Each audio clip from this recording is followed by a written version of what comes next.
time to wake up. It's time to wake up. It's time to wake up. It's time to wake up. I'm actually going to do it like Markus Lanz does. I'm going to ask you one by one a few questions and dive into your topics. And when getting started, Andreas, maybe tell us a little bit about what you do. You work at PIABO. What do you do in your daily lives? You help, I guess, also companies with communication, right? Yeah, that's correct. Thanks, Celine, and hello, all.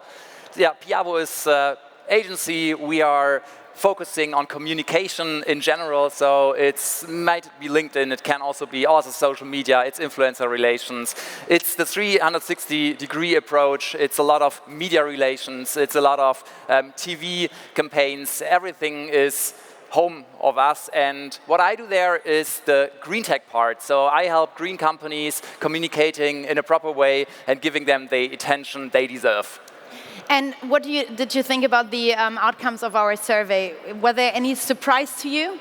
No, I think it was really obvious that there is a lot of greenwashing out there, but we're getting to a new era of communications right now. So there are so many organizations like Verbraucherzentrale, we have Greenpeace, we have a lot of great media like Flip, for example, and there are thousands of creators out there that will kick your ass if you greenwash. They will find out and they will tell and make it transparent, and that is a great, it's great for us all, and it's great for other people, and it's especially great for all here, of all the companies here that doing great communications and doing great technique and doing tech that helps actually to help transforming the planet in a better one.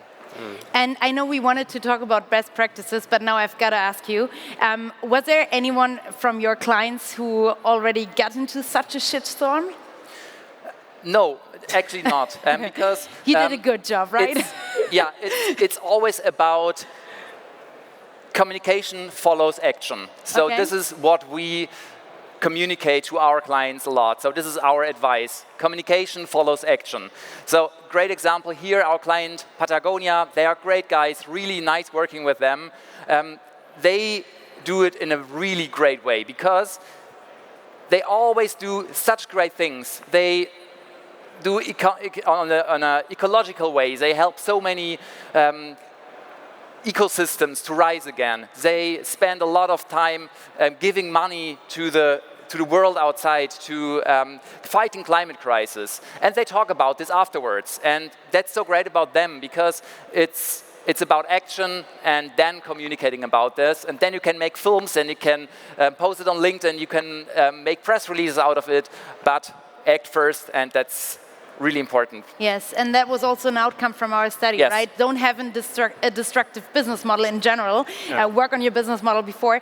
But I mean, Patagonia is an easy one, right? Is there any company from the energy industry or automotive industry who has, in general, already a much harder job to communicate green? Is there any other example you can tell us about, which is a little harder, actually? Yes, of course. There are so many great B2B companies, startups, that also have to communicate properly. And what we do here is, for example, for our client Kion energy provider, they're building storage systems, and they never talk about their own sustainability, and they always talk about action. What happens with their business model? So they have a sustainable business model in installing big storages. And another example is Spark, also B2B client, B2B communications. Here they also always talk about their business and what they do. They fight against food waste in the whole chain of supply for all suppliers in the food waste chain, and they find out with artificial intelligence what can be done to do not have this food waste anymore. And here, same procedure. We talk about their actions, their successes, and this is what makes them authentic. Okay, and can you make it a little more concrete, like when it comes to actual messaging, or also maybe to LinkedIn? Can you maybe give some tips for C-levels on LinkedIn to communicate green? Yeah, first of all, transform your business in a green one. So I think every business out there has the opportunity to make their own business model greener. And then afterwards, be transparent about what you actually did, what you actually achieved. And does it also mean being honest about what did not happen yet? Sure. Would you also advise that? I would also advise talking about problems, hurdles, barriers that were there, because then the content gets more authentic and you will reach people's hearts, because there are a lot of people that are struggling with their own sustainability path in the company. And that's so important also to share this one, because it's also not for always the easy. CEO? The CEO should also talk about problems, failures. Absolutely. Okay. So if I also think so, of course. Yeah, if there are CEOs communicating about problems also, then they get a real depth in their profiles, and that will really help to get viral posts out there. And how can you increase the probability of going viral on LinkedIn? Like, is there anything you can do as a CEO to actually make a post viral? Is it a certain asset in terms of a visual or a certain headline that works really well? Yeah. In your point of view? Yeah. What always helps to get viral on all channels is being radical. So try to think radical. What is the most awesome thing you did in your sustainability journey? And then talk about this. And if there are no of these actions that were radical enough, then do radical actions and really go into climate fighting, climate crisis fighting. That's really important. And then you can communicate, and there will never be any case of greenwashing. One thing I would have loved to discuss with Heiko today actually is that already not providing enough information is enough to sue a company. So it's not only giving false information, but actually having a lack of information. That was the case in the case of Tesla. It was actually that they didn't say something false, but instead they didn't provide enough information. And how can corporates, how can companies ensure that they do provide enough information, that they are not confronted with such a penalty? Yeah. Always ask yourself, is this enough? Is there more I could share? And if you have, especially if you're working marketing and communications, if you know more, then ask your CEO, C-levels, should we share more? It's always about being authentic. And then it's going to be like, no, we can't share that. Then my advice would be not communicating about this one. Okay, then rather not. So no bullshit. So it's really it's really important that there is no bullshit. We don't want to read bullshit anymore, and that doesn't make sense if we show airline companies, big oil companies talking about their sustainability things. If they do not mean it seriously, then nothing will happen. And this crisis is too big. Too bullshit. Yes. Too big to bullshit. I feel you. You're so right. Is there any way for us to tell the difference from your point of view? And that's my last question for you, Andreas. Is there any way we can identify greenwash posts on LinkedIn and in general? Like, how can we as consumers find out? Yeah, that's normally not too easy, because not everyone is an expert. Exactly. But if you have any doubts, use the comment section, for example. That's why it's made for. If you have any doubts, ask for them. And if you do not get any good answers, then ask again. So, and with this, then also the brands will know, okay, we have to be on, or we have to find solutions that help this whole communications be more sustainable, no greenwashing. And what is really important to understand is we are in this new era, and there are so many great companies here. And on the other hand, we have a lot of regulation on greenwashing and new laws. That's great for all of us, because I expect that a lot of companies will get calmer and do not communicate too much about their green initiatives. And then there is more room for us all. Then there's more room to really share content that is absolutely green, and that will help us to raise our green businesses. And I think that gives us all a really active part in this whole game, because if we don't comment on LinkedIn and if we don't ask these critical questions below posts, then companies are just going to proceed, right? Why should I change if I don't get this critical feedback? And this gives us a really active role. So if you see anything that you don't believe, where you think this is greenwashing, use your power of commenting below the posts and generate awareness, because this is going to be reflected in the companies. People are going to take it serious, be like, oh my God, we get negative traffic, we need to work on it. So we give the push for companies to work on their communication, but also on their business models in the end. Andreas, really interesting. Thanks. Thanks. And Vikas, I'm so excited to talk to you because you achieved something that many founders, and I bet some founders are here in the room as well, can only dream of.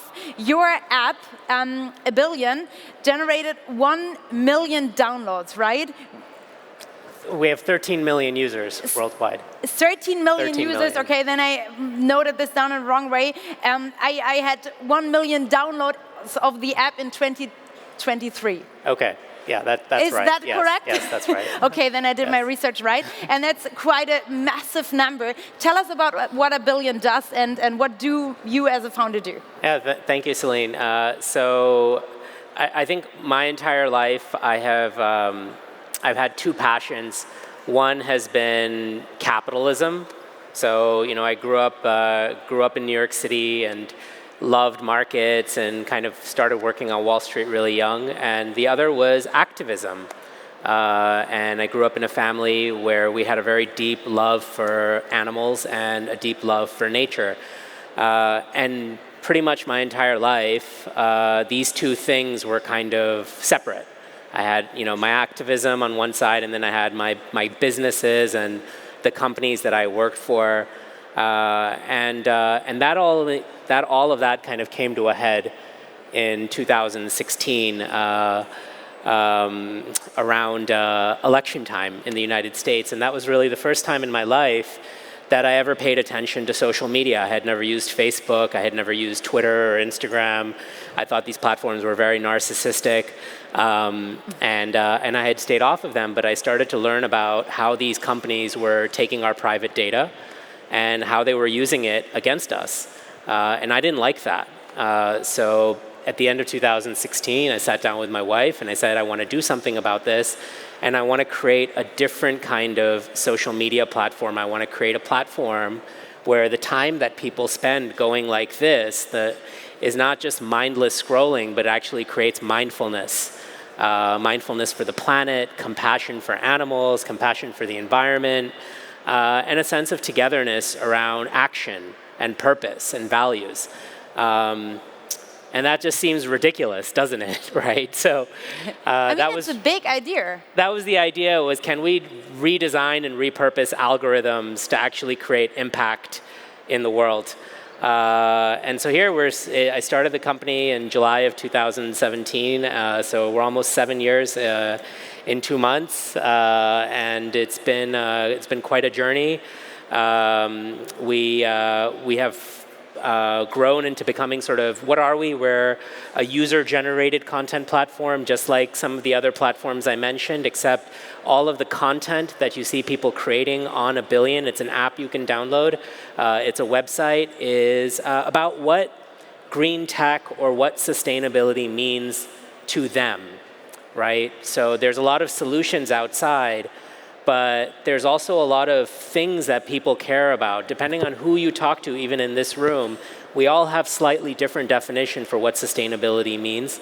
It can mean the difference between, hey, I want to support a minority-owned or female-owned business, or whether my next meal is vegan food, right? And so what we've done is we've created this platform where people are reviewing things. And we now today have over 1 million products around the world that have been reviewed by our community of around 13 million people. Funnily enough, one thing that's been super interesting is 80% of our user base are women around the world, young women, and they seem to care about climate a lot more than the opposite gender.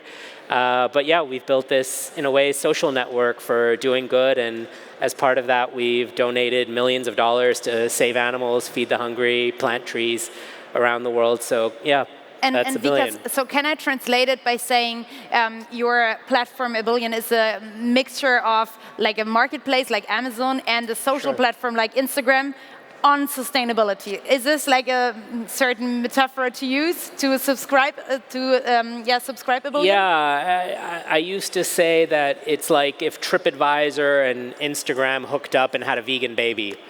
Amazing, I love that. That's abillion, yeah. That makes it really concrete, and I think we have many people now interested in your your platform in marketplace. But you also said just now that you have a lot of businesses promoting their products on your platform, and how do you ensure that the communication that the brands do on your platform is not greenwash? Like, how do you handle it? There are so many brands already. Yeah, so we have 241,000 companies now on our platform. Globally, half of those are food service businesses, so everything from your neighborhood restaurant to big hospitality chains and hotel groups. And then the other side of that is we have about 106,000 consumer products companies, and I had no idea there were that many companies making products, to tell you the truth. It's crazy. It's and it's 1 million plus products, from plant-based meat to sustainable fashion to cosmetics. How do you ensure that they are communicating in the right way? Like, how do you ensure that with so many brands? So we start, the number one filter for us is it's user-generated content. So in fact, most platforms, companies don't want to work with you until they have to, right? And so when that goes for LinkedIn, that goes for no company wanted to be on LinkedIn until they realized, wait, all of my employees and all of the people I want to recruit and everybody else is also on here, right? So now I need to manage my page. And it's the same thing with Instagram, and it's the same thing with any platform, right? So we're still in the early days, but for us, it all starts with you. It all starts with people, ordinary people, who get on there, and they're the ones that are creating content about the products that they're buying, the brands that they're supporting, and that's where the journey starts. In a way, it's about the filter, the lens, the moderation starts with a person saying, hey, I like this because it's doing this. And so you're saying user-generated content is the more honest content than the marketing messages we push out there. And is there anything, because you said it's especially about really also small businesses on your platform, is there anything that also the big corporates here in this room can learn from the communication of small businesses, and are they maybe even doing a better job? I think they are. The reality is a lot of the big companies, they have very complicated businesses. They're 100 years old or decades old.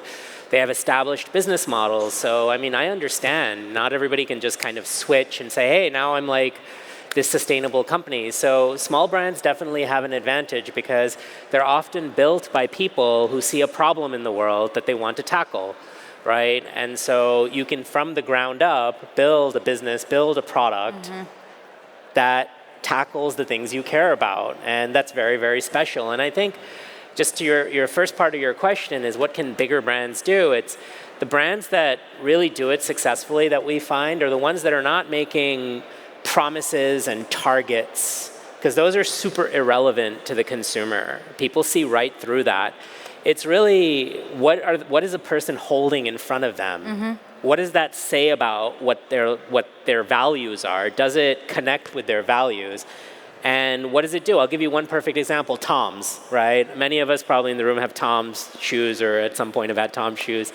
They're great, right? You buy a pair of Tom's shoes and they give a child somewhere in the world a pair of Tom's shoes. Right.